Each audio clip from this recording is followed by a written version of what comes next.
We're going to start now with our first panel on zero emissions transportation. And why are we talking about zero emissions transportation when this is a 100% renewable energy conference? Well, that's because one of the most exciting opportunities and challenging opportunities for transitioning to an all-renewable system is to leverage renewable energy to completely decarbonize the transportation sector. And so if we can, for example, if we can transition to 100% renewable electricity, we can have a really scalable, large volume solution for completely zero emissions, well-to-wheel power production, and for powering batteries, for powering electrolysis to make hydrogen, for example, to completely make the sector emissions free. And this is very urgent in California because, as many of us know, the transportation sector is the largest greenhouse gas emitting sector in the state, which is one of the reasons why we start with this panel. So without further ado, I'm going to introduce Ryan McCarthy, who, if you don't know him, he is so many people's go-to person at the ARB on this issue of transportation, and he is going to introduce the panel, and we've got some really wonderful thought leaders, regulators, and industry leaders from California on the panel. So thank you so much.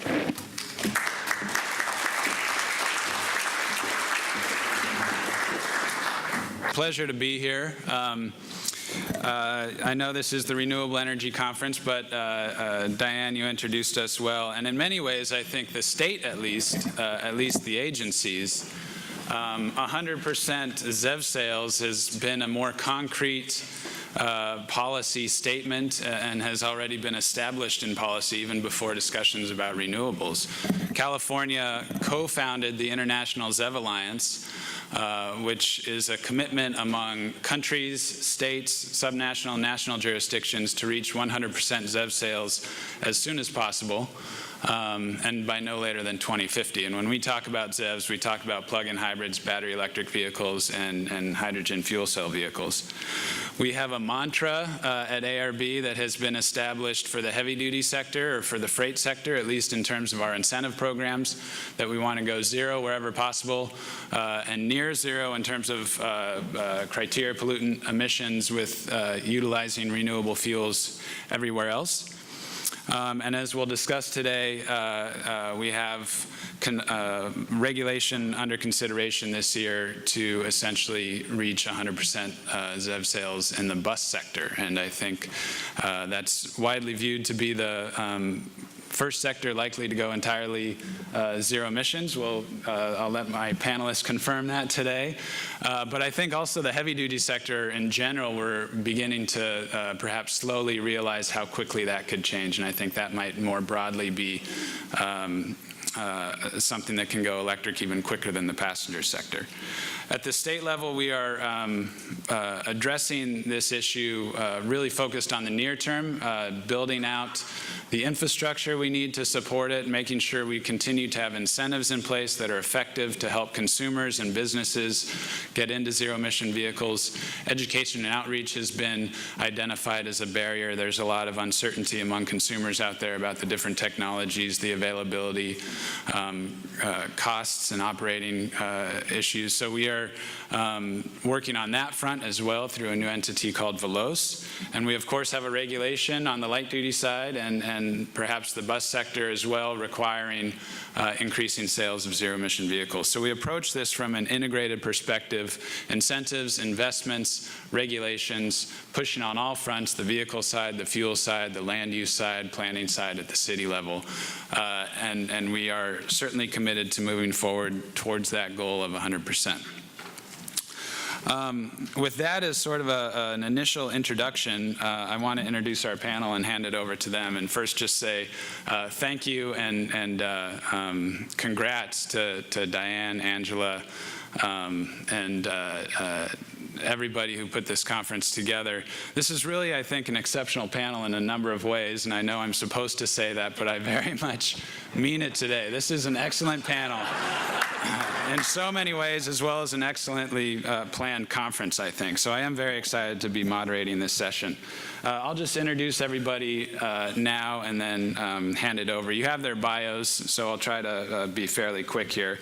But we have Gia Brazil Vacin, who serves as the Zero Emission Vehicle Infrastructure Project Manager at the Governor's Office of Business and Economic Development, or GO-Biz.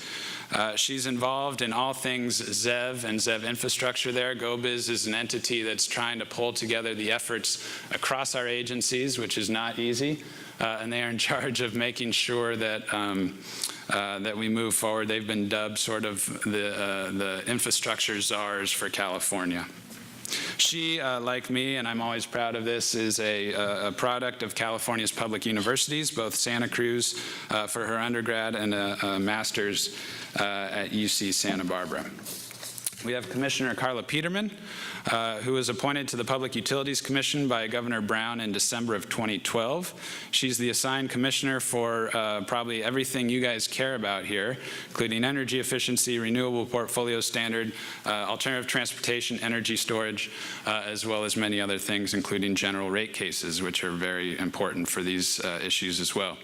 She was previously appointed to the Energy Commissioner by Governor Brown, where she was the lead commissioner for similar topics, renewables, transportation, natural gas, and worked on the 2012 Integrated Energy Policy Report. And she is has an incredibly accomplished academic career as well, including a PhD in energy and resources here at Berkeley, dual master's degrees from Oxford University, where she was also a Rhodes Scholar, and a accomplished undergraduate career as well at Howard University. So thank you for being here. Ryan Popple is the CEO of Proterra, which is really a market leader in battery electric buses. He was previously at Kleiner Perkins working on their green technology investments and was recruited there from Tesla, where he was an early employee. He serves as a board member for the Silicon Valley Leadership Group, as well as a number of other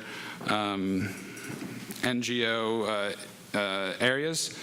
He was an officer in the U.S. Army and graduated from the College of William and Mary with an MBA from Harvard Business School. And then finally, we have Salvador Llamas, who is the Chief Operating Officer for the Alameda-Contra Costa County Transit District, or AC Transit. They have always been leaders and are leaders on hydrogen fuel cell buses. They have 13 hydrogen fuel cell buses and the largest and longest continuously operating zero-emission bus fleet in the world. He has over 25 years of experience working in fleet operations and maintenance at AC Transit in LA, at LA Metro, and he has also served in the United States Marine Corps. So thank you, gentlemen, for your service, and I will hand it over to our panelists now. I want to start with Gia. Perhaps a good place to start in terms of framing this overall conversation is the governor's recent executive order to get to 5 million electric vehicles by 2030. And it included, it was really focused on infrastructure development and near-term infrastructure development, including where we get to in 2025. So can you explain that order, the impacts you see it having, and how the state's moving forward? Yep. Let's see, there we go. Good morning. Thanks, Ryan. Yeah, so as Ryan mentioned, Governor Brown signed an executive order on January 26th, and it did a couple of really important things.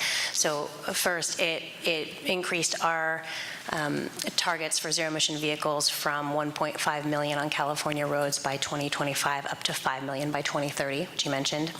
And it also set some infrastructure targets, both for charging stations and for hydrogen stations. So our new targets are 200 hydrogen stations by 2025 and 250,000 chargers, with 10,000 of those being DC fast chargers. So that was a big deal. It also asks government agencies to work together to try to streamline infrastructure deployment processes, and it does a couple of other things. Let me refer to my notes here. So it asks GO-Biz actually to help update the zero-emission vehicle action plan that was released in October of 2016, and looking at different mechanisms that can help expand infrastructure, specifically the low-carbon fuel standard, and looking at how to install chargers at home and workplaces more easily. as well as ensuring affordability for all drivers and looking at ways to recommend how this can all strengthen the economy in California. So to answer Ryan's question, the way that I have seen this already playing out is that first it has sent a really strong signal to industry that the state is committed to this, and it's provided some targets for industry and government to kind of rally around and plan around. It also has, I was sitting in discussions over the last 2 days around this. It's created an opportunity for some different kinds of conversations that weren't happening before in terms of the kind of scale that we're talking about, and it's opening up dialogue that we weren't really having in the same way with industry and with government working together, and looking at how we can rapidly scale up. So I couldn't agree more. Alex said something earlier around political will and scale, and that being kind of a key. And I really see in the ZEV world that is absolutely the case. We're talking about massive thinking around, the scale of the deployment and what it's going to take to get there, and it's pretty exciting. And then the backdrop to all of this really is thinking about how do we get to 100% renewable in this way, and the expectation that we will get there. And so the conversations now are turning from, well, can we do that, and would we do that, to sort of how do we do that, and what sorts of challenges do we face and barriers do we face, and what sorts of policy and market mechanisms do we need to put in place to be able to achieve that. So it's pretty exciting. Thank you. I want to hand it over to Carla, if I can now, and just sort of ask generally, there's so much going on at the PUC, so we could probably spend the hour just talking about that, but what do you see as the utility role in all of this, and can you just explain some of what is going on at the PUC in this area? Sure, happy to. Good morning, everyone. I'll say during my time on the commission in the 6 years, the CPUC's role in this space and the IOU role in this space has expanded dramatically. And I just want to acknowledge, we have several people from the PUC in the room. Can you just raise your hands? So you just see there's maybe about 10 folks, and I would venture to say that all of them work on something that intersects now with electric vehicles. And when I started, we had one and a half people kind of thinking about these issues. And so in terms of the utility role, and I'll say it has both expanded legislatively and also in terms of our understanding of their value, I would call it 3 parts. One is provider of the electricity, the fuel supplier. 2 as distribution grid managers, and then 3 as infrastructure providers. So when we talk about the goal to completely decarbonize transportation and electricity, it has to start with decarbonizing the actual fuel source. And so the main role that the utilities have played over the years has been to increase the renewable content of our electricity supply. We have the goal set by SB 350 to get to 50% renewable by 2030. We have some utilities like San Diego Gas and Electric that are already at 44%. So our targets for greenhouse gases and our modelings anticipate that our utilities will have over 60% of their power coming from clean resources by 2030. That's a critical kind of precursor to thinking about transportation electrification. And that's why as we're talking to commissions around the country, we say, don't forget about your RPS goals. Electric vehicles are sexy, they sound nice, but they don't matter from a greenhouse gas perspective if you don't have a green fuel supply. So that's one key goal. Another is making sure that that fuel is available when people want to use it. You want to make sure your lights turn on, and you want to make sure that your car runs. And if we're going to get to the 5 million vehicles that we're talking about, as well as electrify the medium heavy duty space, that's a lot of power needs. And so the utilities have a role in the PUC in terms of planning to make sure that that fuel supply is available and that we're able to provide it at an affordable cost. And I want to note that's one of the pieces of direction in the executive order that I see the PUC and the IOUs really engaging on, which is how to make the fuel accessible and affordable. We've deployed various rates to make it easier for drivers to fuel at times where it's cheaper and also at times where it's better for the grid. And we'll be doing a further examination of those rates in response to the executive order over the next couple of months. Because again, we want to make it as clear and understandable as it is to go to the fuel pump. So the second role is as a distribution grid manager. And again, these are big devices that are plugging into the grid. And they want the power as quickly as possible. And historically, most people charge at home, and it's a slower charge. But we're seeing an interest and an increase in the growth of fast chargers. So that's more power, different parts of the system. And so making sure that we can accommodate that. Our utilities are doing distribution system planning to not only plan for EVs, but also plan for solar generation, for other distributed energy. So that's an exciting time and work that we're doing. And then the final area, which more of you might be familiar with, is in providing actually the charging. The executive order, what's also really exciting about it is that there's a charging target, and we haven't had that before. Now we know where we're trying to reach. And as I mentioned, a lot of people charge at home, but people also want to charge at work. They want to charge when they're on a trip. So trying to figure out where to get people, where to put the chargers and get people to charge is a complicated problem. And it's not an area that the utilities historically have invested in. But a few years ago, we noticed that we just weren't seeing the infrastructure develop, that there's not good kind of third-party models for figuring out how to provide this service, at least with the penetration of vehicles we have now. So we saw that there was a role for the utilities to come in and start to build some charging, and to build it in a way, in a manner that is grid-friendly, where it's not going to exacerbate our problems, and we're able to utilize the renewable energy that we're at times wasting. And so let me just speak a little bit about the infrastructure investments we've already approved. 2 years ago, we approved a series of pilots for investor in charging for cars at workplaces, as well as multifamily dwellings. And collectively, the utilities have funding to put 12,500 electric vehicle charging points around the state. And a big part of what the utility does is when you think about a charger, a big part of the cost is actually kind of the electrical equipment that you need in order to make sure that your charger is able to operate. And that can be 50% of the cost, and we call that the make ready. So we see the utilities investing in that so that when businesses are ready to install chargers, they're able to do it more quickly. But we also have the utilities actually providing incentives for the chargers themselves.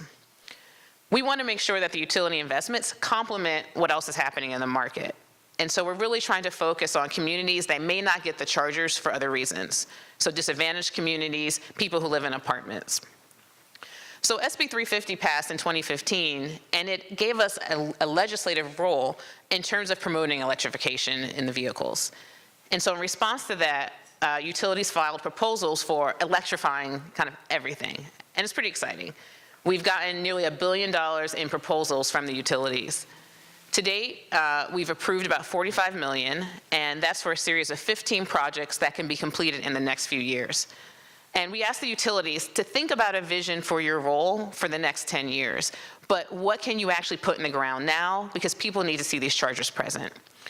So we approved projects where we're doing make-ready installations for residential customers, where there's charging equipment for buses, for trucks, transit agencies, as well as ports. We've seen a lot of interest in electrifying ports because you can reduce emissions, particularly in disadvantaged communities. And again, it's a market that we want to see penetration, but there's not been as much a business incentive to do that. We currently have for consideration a proposal for investments up to $600 million in additional charging. And that focus is more on the medium heavy-duty space since we already approved the pilots for the light-duty vehicles. And so some of the projects there, which I think complement what we'll hear from the other panelists, are chargers for buses, chargers for school buses as well, for forklifts, working with all types of port equipment. And San Diego Gas and Electric has a program where they're looking to put charging in place for homes. So we're not forgetting the home community. And I did want to just kind of end with that point where with the governor's goals and targets, that's really focused on public charging. But we do want people to charge at home when they can. And so that's a particular area where I see the utility having a role. So I'll stop there. Clearly a lot to talk about, but look forward to today's discussion.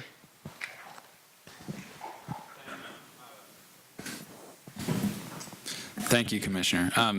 Yeah, there's a lot going on in this state, and that's part of GIA, Commissioner Peterman's, ARB's, CEC's role is to figure out how this all fits together. CEC is making investments in infrastructure. Volkswagen's making investments in infrastructure. Cities are doing stuff through some of our programs, including SB 375. Utilities are investing, and so we're trying to figure out how that all fits up and adds to the governor's goals and then continues to meet the targets moving forward.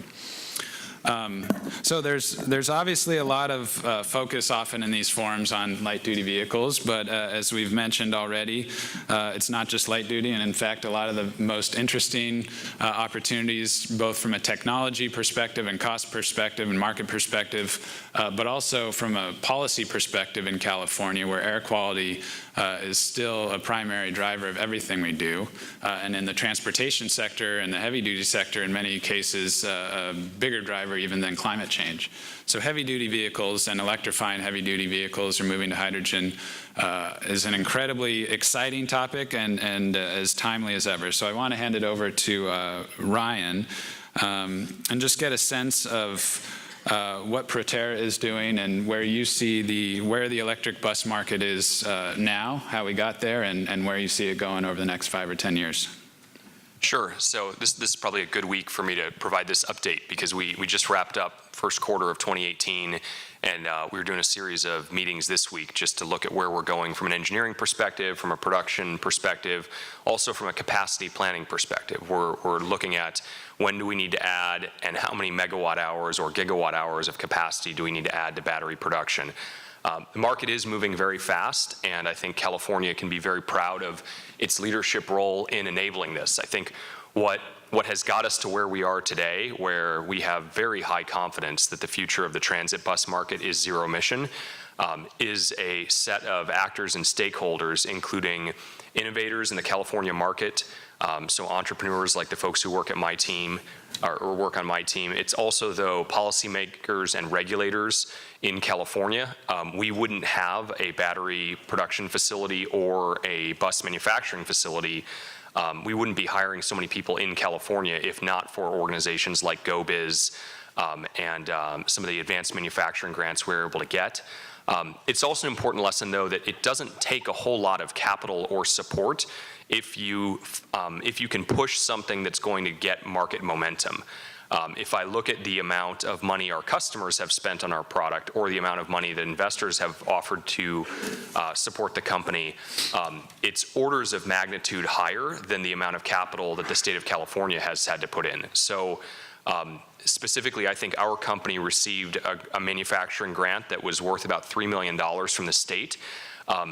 And we've leveraged that many, many, many times over. So when we go to the investment community and we say, California's in, they'll help to the tune of $3 million to open a factory, I can add $30 million of private investment capital to that. And so the reasons why this is working, and I think some of the lessons for the other markets I'll get into, but I do want to give you a sense of what's going on, because two reasons. One, I don't think there's a full enough appreciation for how fast the transit industry is moving towards zero emission. And two, I don't want California to think that it's doing this in a vacuum or to be arrogant about thinking that it's definitely going to lead the way. So this week, the governor of Hawaii was announcing zero emission bus programs. We had a team out there, we have vehicles out there. We've got a vehicle in Alaska right now that's proving that these vehicles work fine in the cold as long as you have active temperature management of the batteries. Next week, I'll go to Illinois on Sunday to help cut the ribbon on an electric bus fleet there. Then I get to get right back to California to do a ribbon cutting ceremony in the Bay Area. And my life this year is defined by launching new electric bus fleets to the tune of 6 to 12 a quarter. So we are the fastest growing transit manufacturer in North America, probably one of the fastest growing in the world. Diesel bus companies grow 1 to 3 to 0% a year. It's a pretty mature industry. We'll grow 200% this year. And we'll have to grow at least 100% next year based on what we've already booked to date this year. So said another way, doubling will not be enough in 2019. Places we're deploying, when I think about where we're shipping vehicles, in the fourth quarter of 18, fourth quarter of 17, first quarter of 18, we are shipping to New York City, Washington, D.C., Seattle, Foothill Transit in Southern California, Reno, Nevada. Right now, we've got vehicles on the line that are headed to the California Central Valley to Visalia, California, Everett, Washington, more for Reno, San Jose, California, we just delivered those, Moline, Illinois, and the Quad Cities. So the neat thing about it is California is not out on its own, kind of as a crazy blue coastal state. You're right there with Texas and Utah and Montana and Alaska and a lot of other blue states as well. But there are a lot of red states and a lot of purple states that are doing this. So in terms of predictions, what we're seeing in the market right now and what we've designed for is for our base product to be able to do about 175 miles range per charge. That's a pretty good fit. Most transit bus routes are about 130 miles a day. We also, though, have a version of our vehicle with more batteries that can do 250 because the way transit buses work, the averages sometimes can hide that you'll have extreme routes where a bus is going to go 250 miles in a day.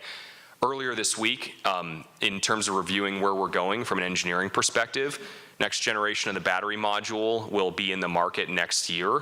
And then increasing efficiency on the driveline will take another 20% energy consumption out of these vehicles just between this driveline and our next gen. So our base product, we think by 2020, so just 4 battery packs will have 250 miles range. And then the optional battery pack product will be over 300. And then from a cost perspective, we're pretty transparent about it. We really don't want to allow hybrid to have any market share by 2019. We're planning to do the same thing to CNG by 2021, and we want our product unsubsidized to be at acquisition cost parity with a diesel bus before 2025. Our driveline is already cheaper than a diesel engine, so that's in fact, earlier this week, I got a phone call from an investment firm that's trying to figure out whether or not they're going to short a company that is highly exposed to making diesel engines and heavy transmissions. And their question for us was, how fast is that ice cube melting? And it's going pretty fast. Again, though, I mean, that's, especially since I started in EVs in Tesla, where we were competing against some pretty low-cost drivetrain technology, we can already do an electric motor and transmission that is cheaper than a Cummins-Allison combo. So that actually gives us a credit that we can take towards offsetting the cost of the batteries. We're being approached by everybody in the medium and heavy duty commercial space. So we're trying to stay laser focused on transit buses. We're trying to stay focused on the US market. If we make a mistake, we hear it from a transit customer, usually within the hour. So I know exactly what's going on with my product this week. So we can't get too distracted, but we've heard from the school bus manufacturers, the refuse truck manufacturers, drayage trucks, and I'm optimistic that 300-mile range Class 8 trucks are doable and economic, so the big Class 8 guys as well. I think hydrogen plays a role in this. I don't know how to build an electric vehicle that drives all the way across the country and refuels in a few minutes. So there are other flavors of zero emission, but if it's 300 miles or less and it's urban, I think it can go electric.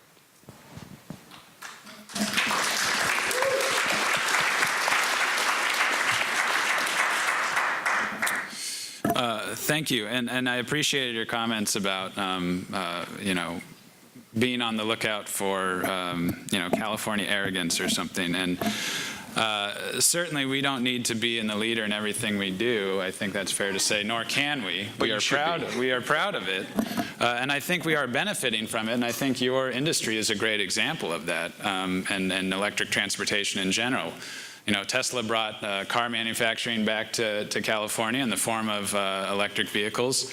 And the electric bus space, or heavy-duty electric space, is developing a very exciting sort of hub, not just you, but some of your competitors, of manufacturing and development down in Southern California. So we are the beneficiaries, in not just in terms of our climate leadership or our air quality goals, but also economically of many of this, what we're doing here.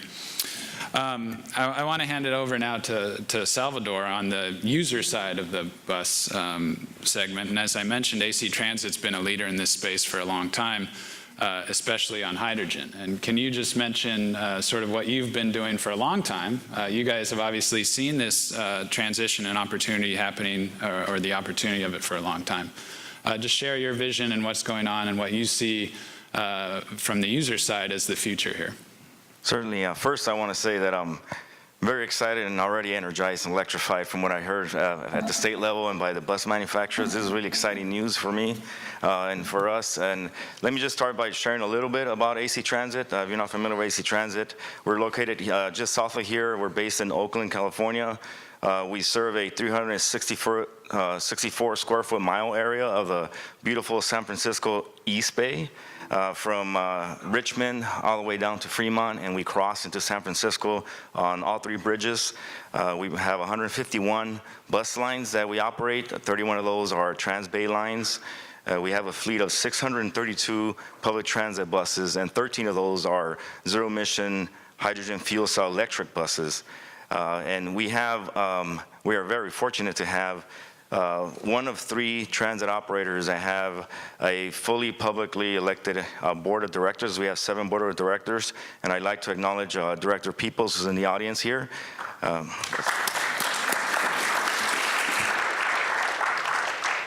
And we have just over 2,300 employees and 6 facilities that we operate out of.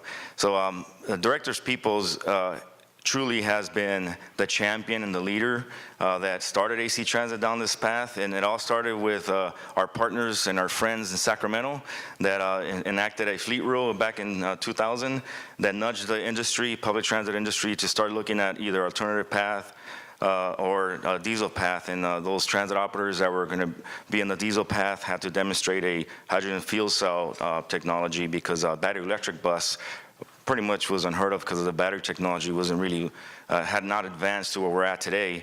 And we started with operating, we borrowed a bus from our friends in Sunline Transit in Southern California. It's a 30-foot bus built by Thor, just to learn the technology, start to understand it. And then in 2006, we purchased our first 3 first-generation hydrogen fuel cell buses that are built by Van Hool, and UTC Power designed and engineered the fuel cell power plant.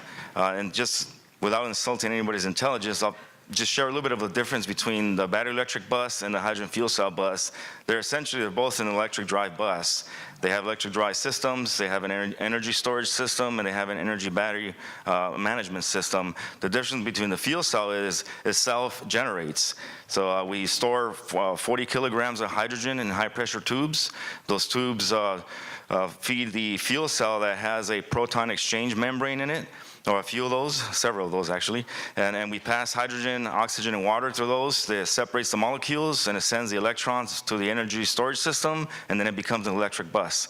So it's more of a range extender, and it allows the bus to propel down the road for a longer range using less batteries. So that's exactly what it is. After 2006, the state enacted continued the fleet rule and offered us to do a advanced demonstration with 12 hydrogen fuel cell buses, and that's where the journey really started to get a little more interesting. By 2014, UTC Power left the public transit fuel cell industry, and AC Transit was left with 12 hydrogen fuel cell buses. And we really didn't have the engineering knowledge or the IP knowledge from the experts to determine how we're going to continue to maintain these vehicles. Originally, they were all covered with manufacturer warranties. So the real challenge for us was we had to learn very quickly, how can we keep these buses on the road? We just adopted a philosophy that we're not going to be afraid to fail, and it's okay that we don't know what to do, but we're going to continue to try. So we started to self-diagnose. We started to learn by trial and error, and we started to train our mechanics. So we realized right away, this technology is not sustainable if we cannot maintain it ourselves. We cannot rely on contracts and other entities to be able to keep it running for 12 years, which is a mandate that we have to do. So some of the statistics that we accomplished is we've trained 223 mechanics on zero-emission bus technology. We've provided over 8,700 hours of zero-emission bus training. And then also our friends in in the federal government, Department of Energy and Department of Transportation established milestones for the zero-emission technology to achieve. We're very proud that we have 2 hydrogen fuel cell power plants that have reached the ultimate goal of 25,000 hours of continuous operation. One is at well over 27,000 hours. We have another one that's well over 25,000 hours. And the remaining 12 baseline fuel cells are all above 20,000 hours. And these are things that are pretty impressive. When the engineers designed the fuel cell power plant, they guaranteed only 4,000 hours of operation. So it's been a tough journey. What we're learning now as we're going into the future, and I appreciate the state for continuing to advance zero-emission technology, is the bus technology has been proven and tried and is very durable and is competing with our diesel fleet. We operate our hydrogen fuel cell bus like any other bus in the yard.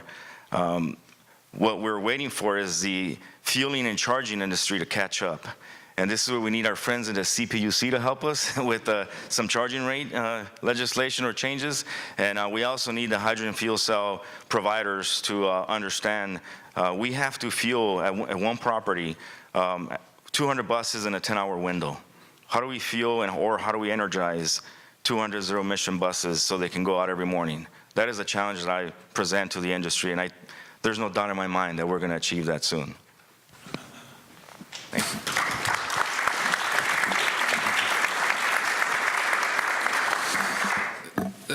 Thank you for that. And I think while we're on the topic, maybe we can explore the hydrogen piece a little bit more here. I think Professor Brower is on the agenda, so you guys may hear more about this in very compelling fashion soon. But you know, California is very committed to hydrogen. Again, this is something that you guys can't make this happen by yourselves. The state can't make it happen by itself, but we certainly intend to give both heavy-duty and light-duty vehicles the opportunity to succeed and compete, and feel very strongly that our commitment to it and building out an initial infrastructure is important to do that. Perhaps you, Salvador, or Gia, can talk a little bit about this. Gia, you mentioned the governor's executive orders. I think we have, you know, a leading network of hydrogen stations already in place, and certainly a new commitment to not only meet our original goals, but double our original goals. Can you talk about where we are on the infrastructure side, and perhaps where more we need to go, not just light duty, but heavy duty, and how we really get there to allow these vehicles to compete fully in the market?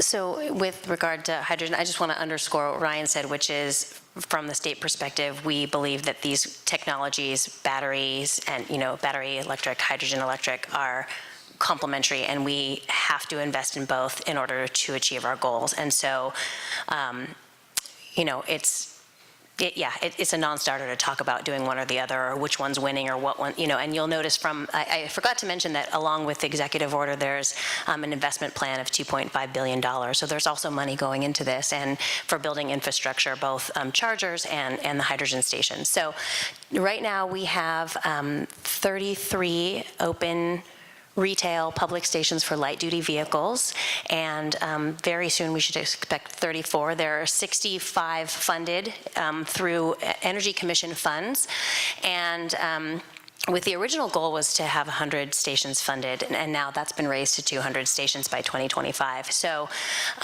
you know, we're looking at well, the budget has to be approved by the legislature, but assuming all things go well, the draft investment from the CEC is now looking in this next year at about $92 million for just 2018, 2019, and that's more than 4 times what the investment had been in the past.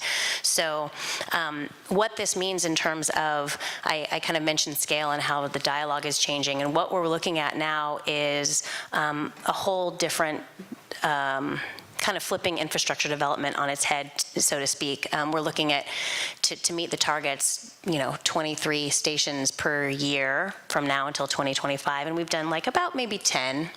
So speeding that up, and then where industry is going to look at supporting 5 million vehicles and thinking, maybe at least 1 million of those should be hydrogen and fuel cell electric vehicles. We're looking at, 160 stations a year to kind of support that sort of increase. And so the conversations are really around the collaboration and the mechanisms that it's going to take, both from policy perspective and support that the state can provide, but also what industry needs to step up and do in order to kind of meet this this challenge.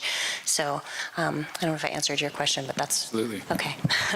So Yes, and I'll share a little bit about the hydrogen fuel stations that AC Transit has and some of the things that we're working with our industry partners to further advance the technology. So we have 2 heavy-duty hydrogen fueling stations. One is in our Emeryville facility, and the other one's in our Oakland facility. They both have an ionic compression system that takes liquid hydrogen, converts it to gas, compresses it, and then we fuel our vehicles with that.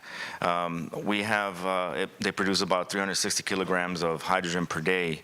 In our Emeryville facility, we also have a light-duty station adjacent to our hydrogen fuel station, and originally started as a demonstration. Now, Lindy, who is the builder and manufacturer of our hydrogen fuel stations, is going to take over that fuel station probably within a year and make it a fully public accessible station. Thank you to California Energy Commission and the state for helping us do that. So it's exciting. What we are doing recently now is we have a grant from the state to buy 10 of the most recent and newest hydrogen fuel cell buses. We're expecting to receive those in the fall of this year. And we also receive money to upgrade our fuel station. Currently, our fuel stations are engineered to fuel up to 12 buses back to back. Which is exactly what we have now, but we need something that's going to be able to fuel anywhere from 30 to 40. So I posed a challenge to Lindy. How do we get there? So the new technology is to do cryogenic pumping. So we're going to put remove the compression system, put in cryogenic pumping, and in a 10-hour window, we'll be able to fuel from 30 to 40 buses, which is exciting. That is the next step. And then beyond that is understanding how do we get to 200 buses. So it's pretty exciting to see the technology advancing, and we're hoping that within the next 5 years, we're definitely going to double our capacity. Please. So it occurs to me as I hear you talking about the buses that one of the challenges that hydrogen faces is that right now that it's pretty expensive because we're at such low volumes, and that will decrease over time. And the medium heavy duty sector actually, I look through the lens of light duty a lot, but the medium and heavy duty sector plays such an important role in helping bring that scale and bring down costs and help create cost parity. And so in thinking about how, the infrastructure is laid out and what that looks like, and how do we incorporate, light duty and retail, driving with strategically placing medium heavy duty infrastructure so that we can enable more technology development. Toyota's just come out with a Class 8 truck, and there's a lot of development in this area too. So it must be that we look toward how medium and heavy duty can play into bringing costs down so that we can all drive a fuel cell if we prefer over a battery. Yeah, I was going to tee up Carla. So, and I was going to say, I think one of the opportunities in hydrogen that we're working towards is deriving more from electricity and making sure that it's not derived from gas as we move to decarbonize that fuel source as well. And so I think one of the emerging questions will be, what is the PUC's role? What are the utilities' role in supporting fuel cell vehicles and hydrogen production? What we've seen is that we talked about the expense of hydrogen, and one of the cost drivers is the cost of electricity. And so it's interesting to look at this question of how can this load be created in a way that we can produce hydrogen at times when we have more renewables? Can you locate the hydrogen production in certain parts of the state that are more aligned with grid needs? And this speaks to the fact that I think one of the things I've learned from this space is that the more you work on this, the more people you have to get to know that you didn't know before. And so now we're having more conversations with hydrogen producers regarding, well, what's your business model? How do you use electricity? Have you ever talked to the PUC? Are you on the right rates? Making sure that people are taking advantage of the programs we have now and thinking about, are there new rate designs that we need to consider in order to enable hydrogen production more from electricity? Just want to add to that, you sparked a thought. So the other thing that we did in Emeryville at the very micro level demonstration is we have solar panel installations throughout our facilities that is offsetting the energy, the electricity that we are using to produce hydrogen. We have an electrolyzer on the property. It only produces about enough hydrogen a day for 3 buses, but it demonstrates that you can take clean solar energy, produce hydrogen, and run a zero-emission bus. Yeah, just, was there, oh.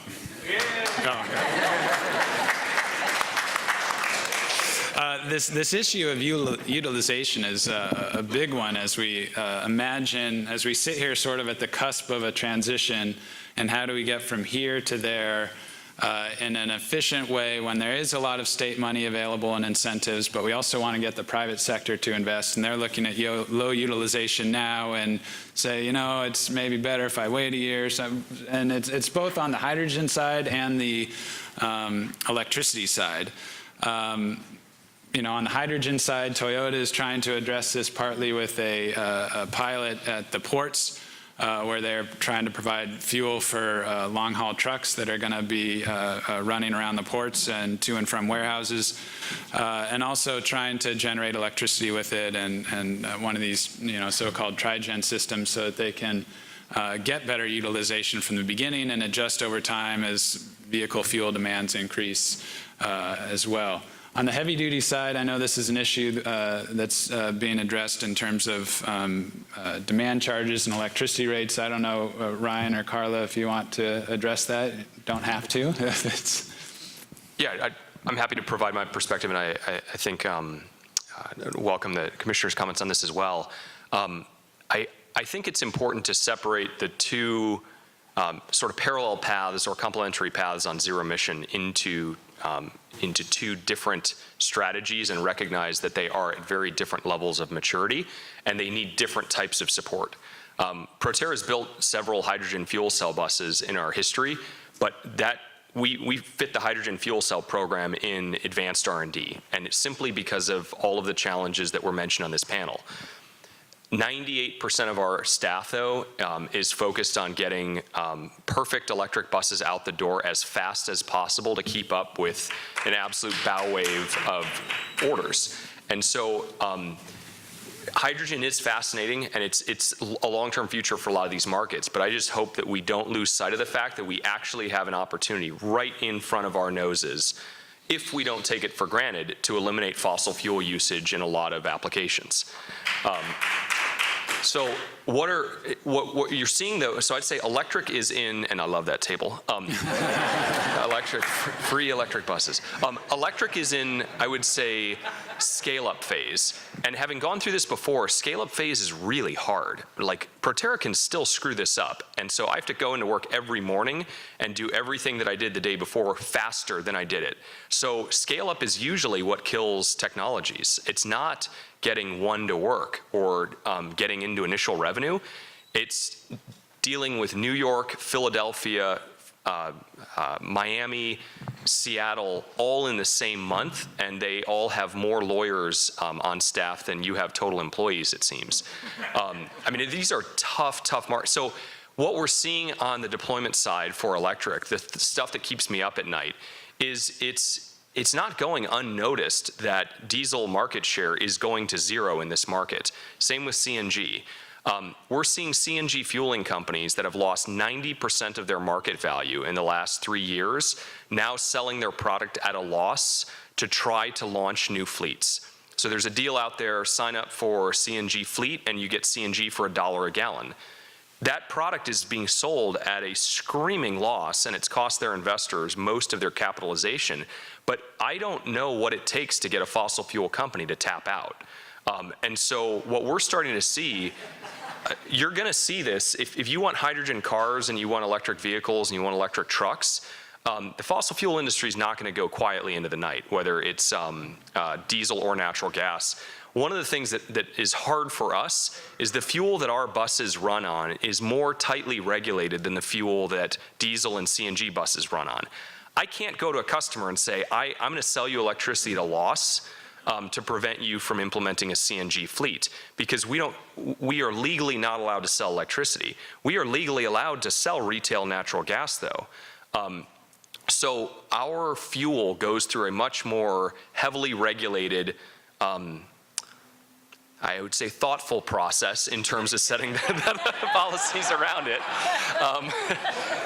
But we are up against the most valuable and aggressive and well-funded industry in the world. So just like, it's important to remember that like electric is not a foregone conclusion. I think it's got really high potential, but like the folks that sell natural gas and diesel are not worried about hydrogen right now. They're worried about electric. And so the letters they send our customers, the lobbying they do, selling their product at a loss, it's focused on drowning electric in the bathtub. So that's not going to happen. I mean, technology is definitely on our side, but like demand charges, a great example. We have been talking about why transit agencies shouldn't pay retail demand charges for 5 years.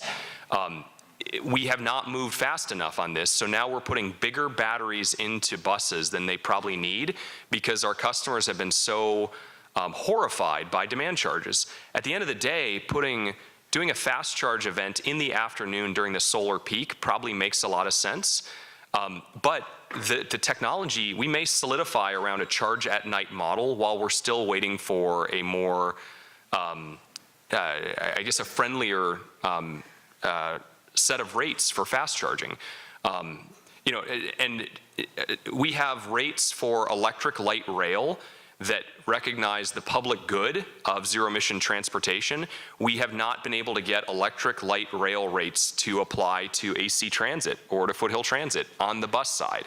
So just, I just hope we can all have the same focus and intensity on this that our fossil fuel competitors do, because they're worried about this and they're moving fast. So I think Ryan has identified kind of one of the challenges that we're trying to scale up, which is companies like his and industries that are trying to start up are looking for what are the advantages we can get in the near term to jumpstart this market. And we've been attentive to that and acknowledging where are times where we can pause regulation or think about ways to incentivize companies when they're in that startup phase. But this is actually going to work, right? We are going to see these buses. We are going to get to these 5 million car goals.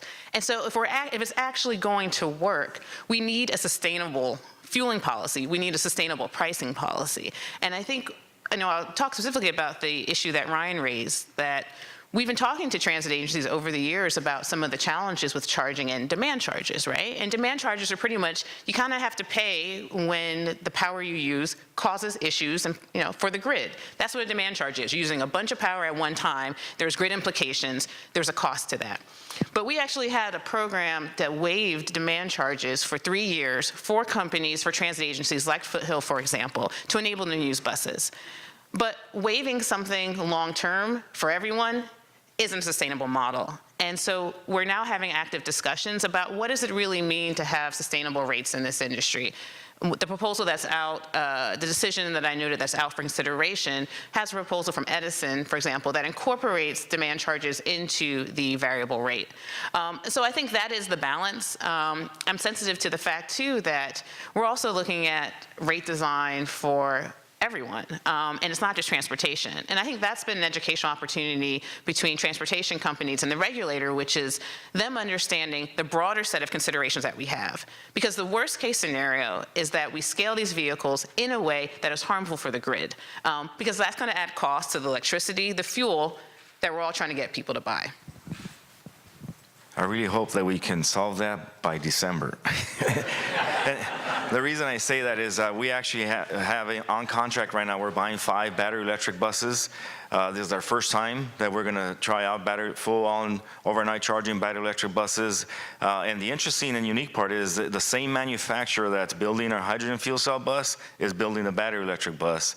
So we aim to do the first ever, at least in the United States, side-by-side comparison of both technologies on the same routes, same service environment, fueling infrastructure and charging rates. So we're going to compare all that, and our goal is to, at least in the first year, provide some really useful data for the industry and the public to understand what is the technology that best fits the transit operators. Because it is going to be, I think both technologies have a future. In the state of California alone, there's 107 zero-emission buses right now out there in the fleet operating. There's 340 that are on order. So it's exciting. Both technologies are continuing to advance. And Ryan, at the American Public Transportation Association conference in December, Cummins, who is the biggest, probably one of the largest diesel engine manufacturers and CNG manufacturers, announced that they're going to have an electric propulsion system now. So the transition has started. It's happening. And I think more of that is going to happen. When I went to the APTA convention 3 years ago, there were only about 5 zero-emission buses out there, and most of them were battery electric. They could range about 30 miles. This last conference, it was flooded with different types of zero-emission buses out there, double-decker, 60-foot, 40-foot, you name it. And then all the buses, now there's about 8 or 10, at least 9 bus manufacturers that are building or offering zero-emission technology in the market. So it's already there. It's almost like the cell phone technology. Every 3 years, it's going to change. You got to just, it's going to be outdated. It's happening so fast. So this is pretty exciting. Thank you. I do have many other questions I want to ask, but I also want to let you all ask a few questions, and we are running out of time. So I'd like to ask the audience maybe a couple questions from the audience, if anyone's interested. Yep, please. Yeah, Eric Chief on Energy Innovation. I'd like to get the opinion of the panel of the kind of comparative experience compared to places like China. We've seen Shenzhen go to 18,000 electric buses in the last 2 or 3 years. What can we learn from places where the deployments have that scale and bring back to California? So I'm happy to start on that one because we've spent a lot of time as a company visiting global electric vehicle deployments. A month ago, we were in 7 countries in Europe looking at how they're doing it, and we've also visited deployments in China. It is important, I think, to draw 2 conclusions. One is that at a basic level, the technology is absolutely viable. Now, the second conclusion, though, is I don't think you can replicate the China model because China did it without any regard to cost and without any regard to the impact on the transit fleet.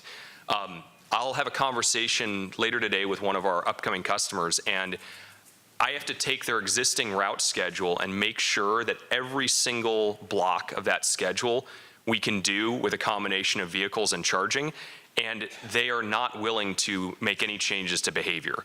In China, if the central government tells you you're going to deploy 15,000 electric buses and you're buying 5,000 from company A, 5,000 from company B, you're going to do that. And if the bus is late or the electric bus broke down, there's not really a hotline to complain to the central government in China about electric buses. So I'd say in Europe and the US, it's a much more demanding market. So it's possible you can do it, but you couldn't take those 15,000 buses in China and drop them into New York City. Our transit, just the way transit operates in the US, it's a much more demanding market just from the perspective that we have AC on the buses. So energy consumption is higher, range is longer, and price point matters more. There's more of an incentive in China per electric bus. In some cases in the US, there's no incentive. Now, having spent a lot of time in Europe, we're starting to see, though, that's a much more similar open market, free market where they can't just force it. And we've seen some innovations that are really, really powerful. There's 100 electric buses at Eindhoven Airport, and they have 10 megawatts of charging infrastructure.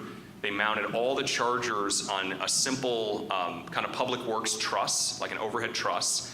And they've taken sort of the automated en-route chargers that we use in the US for fast charging en route. They just stuck them in the depot. So when the buses come in at the end of the day, they can rack them and park them as tight as you'd see in a yard at AC Transit. So a lot of best practices from around the world, but I wouldn't sort of assume that we can hit it with the same sledgehammer that China did. Can I add just something to that? Because you're absolutely right. I traveled to London a couple years ago, and we learned a lot. They're very creative in Europe, where they're actually cities and states are bundling money together so they can have a large consortium purchase that allows the buying and purchasing of more vehicles. But what we do here, at least in the United States, is we serve our communities. And we take pride in serving our communities. The decisions on where our service routes go, the decisions on even on some of the equipment that's on our buses, like our ADA community, accessibility, comfort of our customers, we actually meet and invite our community to come to our board meetings and help us design and build the best bus that can serve them. And now we're taking this to another level by making them zero emission. So that is something that we do uniquely that other countries, frankly, don't do that. Hey, one more quick question here.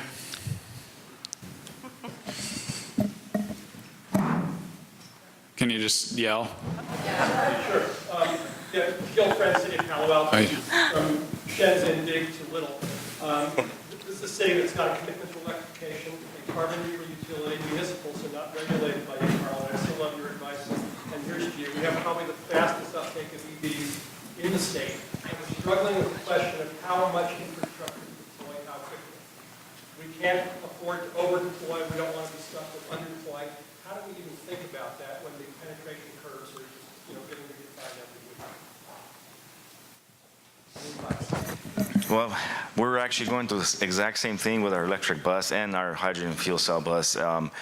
And we're trying to determine the most expensive thing that you do when you install infrastructure to re-energize the bus, whether it's hydrogen or electric, is the civil work, right? That costs a lot of money to break ground and dig and put trenching and put wiring. So right now we know we need 5 chargers or chargers for 5 buses. My question was, how do I prepare for 50?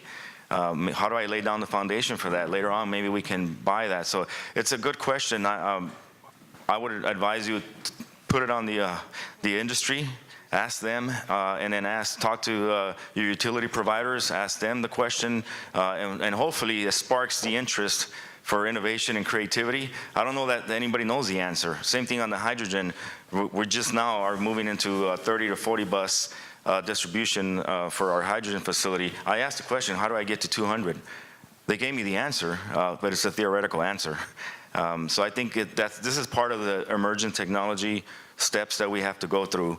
I would say don't be afraid to try it and just learn from that. I would just add that, go ahead, Carla.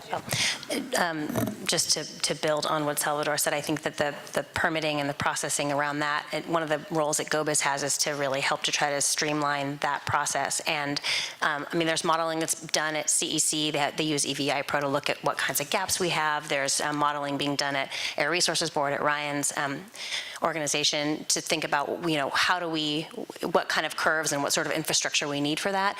But we do also find that it's really in the kind of permitting processes that take the longest. So if we can find ways to continue to work with the local jurisdictions and think about ways to streamline that piece, I think that we can be a little bit more nimble and react to how the market is moving a little bit more easily.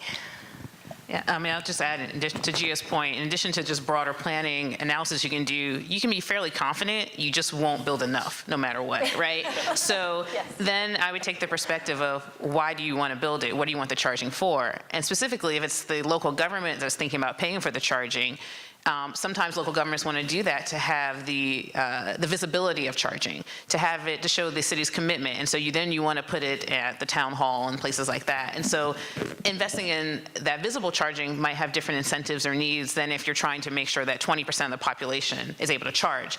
But I do think it's important to send the signal to your community of what you're trying to do.